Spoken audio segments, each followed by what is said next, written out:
Hi ma'am. Ngasi ay kaya tawag-tawag hujik ningon sa awa kuire lang ngasi dia 12 ni mako ado date 27 se 27 ningon sa ko ni mako ado ningon sa pagi makeup oya tawag tawbani haidi aigi makeup to fadaba tadi ma'am su tawbiu haidi sum yengaga manana ba ai dum tawsalag yam haibari nate makeup do tawak ma'am hujik makeup tawtarage ko ado ai mai de ta tho ure hujik na hujik pung taruk ka minit manga tayo ko ay hore mai ta thok to siya mong tadlani ay ano yun moisturizer tayo game ayo primer tayo kaya ko still lady lagi pot say kari ka color bag ini ko color bag di primer tayo kaya yan na dito ay hojik katong tayo lagi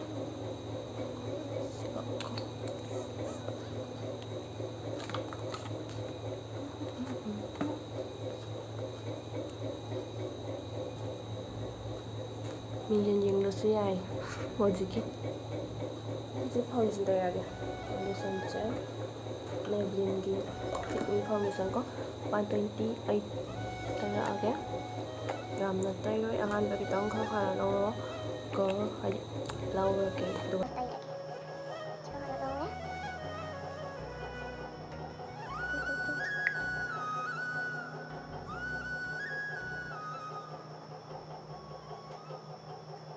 lai bak sin mu bani ba tadi mak sok pagi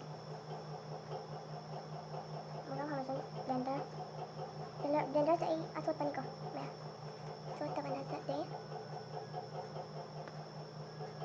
yam dito ito siya ito ang de mayam tani ngali yam tayo Nana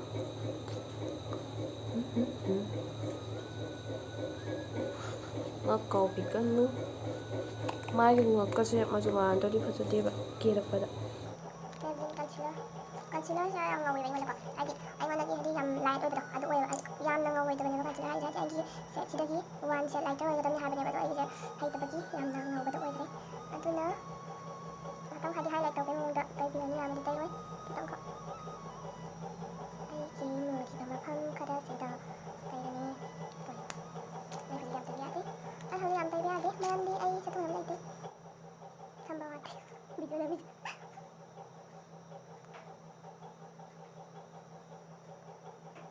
atun tum bamana ba atun sa highlight ko view sida nadi concealer na amo ko do tagan view hojik kra set ta lang ba mai ce mai da ce mai ji so bani pak baniมันตัวก็ตะกันอะดูไอ้เต่าที่อันนั้นนะกองทุกปกิมาแล้วดิก็ต้องมาตัวจะต้องตัวประมาณนั้นอะตัวจะยอมให้ให้เสียกันจ้ะไล่ปักสิก็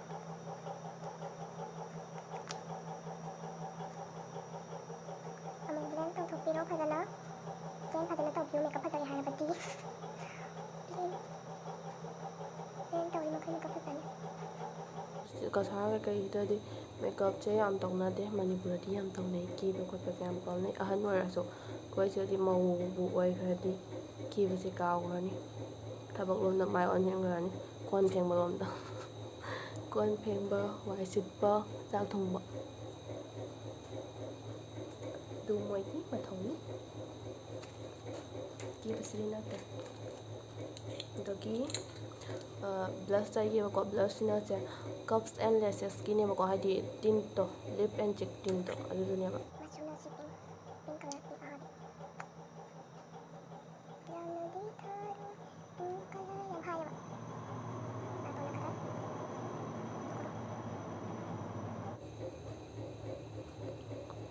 blush से Hadi cream ko matawag kasi na ko ina kanya ba blush ko kado powder kasi na ko kiba kaya tawo hiba adi powder nya cream ba powder gi po sa ko aloy pero thanga taban ahan mada cream mala aloy thanga ba aduga aloy pero powder thanga ba cream ni hala thado ko ba du tadi pero tawo hadi yani cream ko sa mo powder na mo na phan ni ba na phan ga hen nya adi powder tadi bisum yang baca maya mai hai te ba ko aduna ai ke maya to yi ka hai jeti original nante.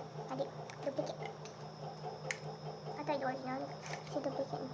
Adi sini apa hidupnya iPhone nanti ba adu siki hadi gel ai hajan de ba. Gel ni pasti adi phadabi hadi ga hadi heavy makeup ta matam da gel ni pasti adi phadai ba. To ina haja do. Thank you ya. Ai haja ko mayam makeup ta bali na sa de ai haja de. Ai haja mi na sa de makeup ko ha. 피심 약간 넣어요. 지금 받아요. 얌 짜오 말이 좀 콩대는 팔에 아시로 대줄게요. 아, 지금 야우도 뭐 컬러 아시 대줄게요. Ai 밑에 있더라. 아시로 대줄아 밑에. 하나 pura full na hadi apa ba chuje asina thabi ba. Apa ba sina hana pura mami chira ma. Sita ya na tayam. Sige sima susina mo. Matai sida hadi muna khara ka hakya. Tong chai to tong hakya yam na dinat. Right now bi mo da. 카드 못 대비로 브라운이나 뭐.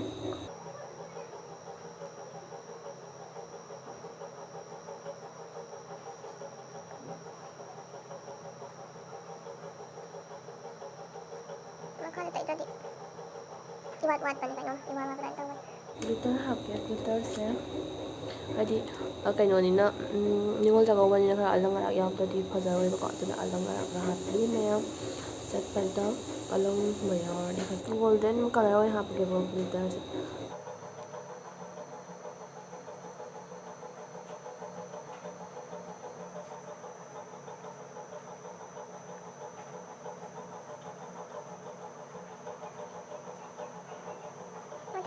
black hapke mata hito ate hano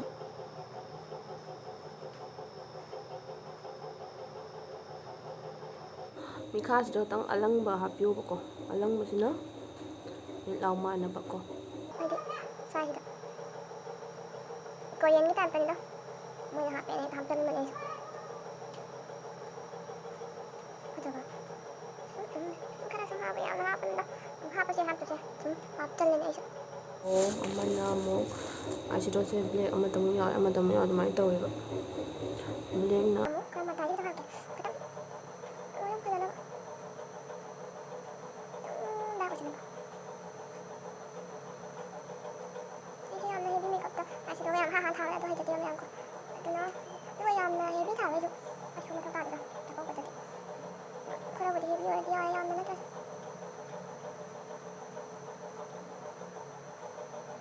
Green mal. Siapa jadi?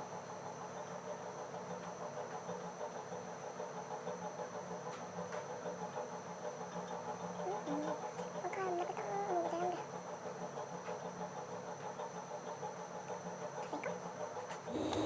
yang pink kalau si sugar lagi blush ni Baik deh.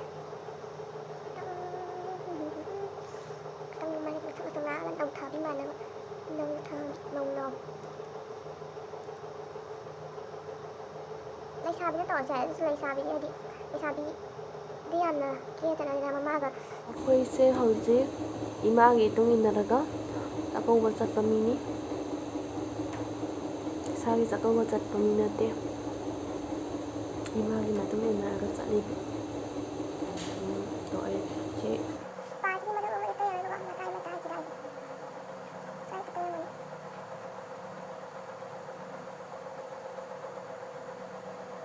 Everyone gin. Không được. Ôi phim kia em còn có rồi. Ôi phim kia mình thắc tay thì mình thả tay kia có. 나는 아주 하자 따라 몬타하게 두고 립스틱 타하게 돈도 해.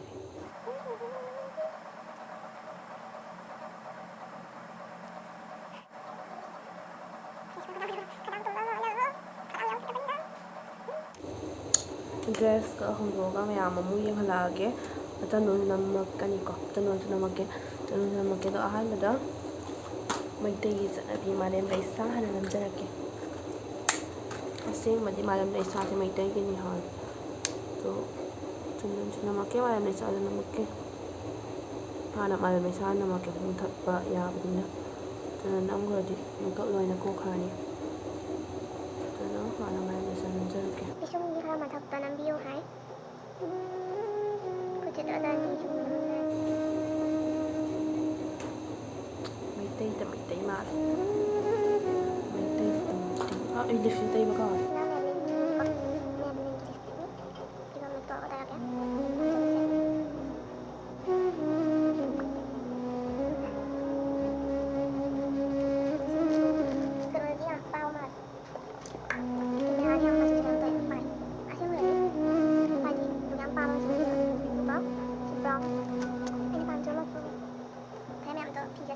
Photo ꯍꯥꯏꯗꯤ ꯌꯦꯡꯉꯛꯀꯦ ꯑꯗꯨꯒ ꯑꯃꯨꯛ ꯆꯪꯉꯒ ꯑꯃꯨꯛ ꯊꯤꯜꯂꯛꯇꯣꯏꯅꯦꯕ ꯁꯤ ꯑꯣꯏꯅꯤꯀꯣ ꯁꯤ ꯔꯦꯠꯅꯦꯕ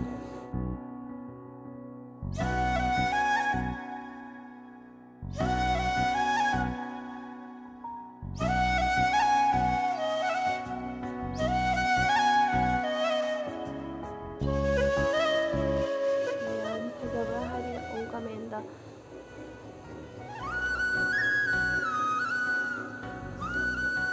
ꯅꯝꯃꯒ ꯄꯩꯁꯥ ꯅꯝꯃꯒꯅꯦꯀꯣ ꯃꯌꯥꯝ ꯆꯅꯣ ꯊꯤꯟꯕ ꯂꯣꯏꯔꯦ ꯃꯌꯥꯝ ꯕꯤꯟꯗꯤ ꯂꯩꯇꯦ ꯑꯗꯣ ꯍꯥꯏꯗꯤ ꯕꯤꯟꯗꯤ ꯅꯝꯅꯕꯗꯣ ꯑꯗꯨꯅ ꯂꯤꯞꯁꯇꯤꯛ ꯑꯉꯥꯡꯕ ꯑꯃꯅ ꯁꯨꯝ ꯂꯥꯏꯟ ꯑꯃꯈꯛ ꯊꯥꯍꯜꯂꯦ